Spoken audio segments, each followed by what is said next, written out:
মহান বিজয়ের মাসে বাংলাদেশ শিল্পকলা একাডেমির আয়োজনে শুরু হলো পারফরম্যান্স আর্ট শোনো মহাজন আমরা হাজারজন। ৭১-এর মুক্তিযুদ্ধ ও ২০২৪-এর শহীদদের প্রতি শ্রদ্ধা জানাতেই শুরু হলো ২ দিনের এই পারফরম্যান্স আর্ট প্রদর্শনী। মহান বিজয়ের মাসে ছাত্র জনতার স্বর অনুসরণে বহুত্ববাদী গণতন্ত্র, ধর্ম ও জাতি নিরপেক্ষ জনমুখী সংস্কৃতির বিকাশের লক্ষ্যে পারফরমেন্স শিল্পীদের নিয়ে অনুষ্ঠিত হলো উত্থানের পারফরমেন্স আর্ট প্রদর্শনী। আমাদের পতন ঘটলো কেন? ২ দিনের এই আয়োজনের প্রথম দিনে ঢাকা বিশ্ববিদ্যালয়ের চারুকলা অনুষদের বকুলতলায় অংশ নেয় এক ঝাঁক শিল্পী। ইচ্ছে করলেই খুন করা যায়, ইচ্ছে করলেই খুন করা যায়, আমাদের পিঠ দেয়ালে থেকে গেছে, চারিদিকে রক্ত রক্ত রক্ত রক্ত। নিরীক্ষাধর্মী এই পরিবেশনায় শিল্পীদের কণ্ঠে উচ্চারিত হয় স্বাধীন দেশে সম্প্রীতি ও সৌহার্দ্যের আহ্বান।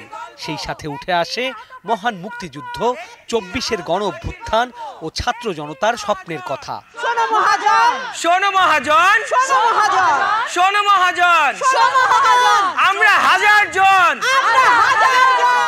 আয়োজকদের দাবি, একজন বা অল্প কয়েকজন শিল্পীদের প্রচেষ্টায় পারফরমেন্স আর্ট আগেও পরিবেশিত হয়েছে, তবে এত সংখ্যক শিল্পীদের নিয়ে এই ধরনের আয়োজন বাংলাদেশে এই প্রথম।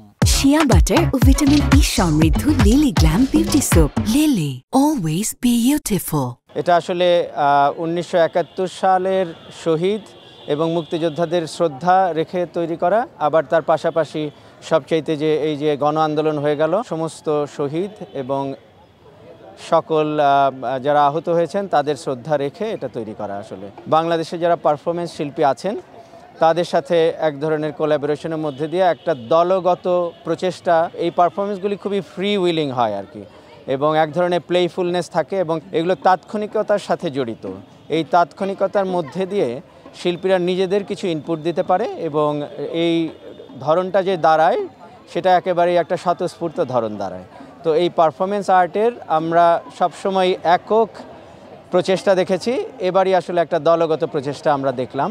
বর্ণাঢ্য এই পরিবেশনায় অংশ নেন আফসানা শারমিন ঝুম্পা, আবু নাসের রবি, মোহাম্মদ জাহিদ হোসেন, সুমনা আক্তার, ফারিয়া খানম তুলি, ইফাত রেজওয়ানা সহ ৪১ জন শিল্পী।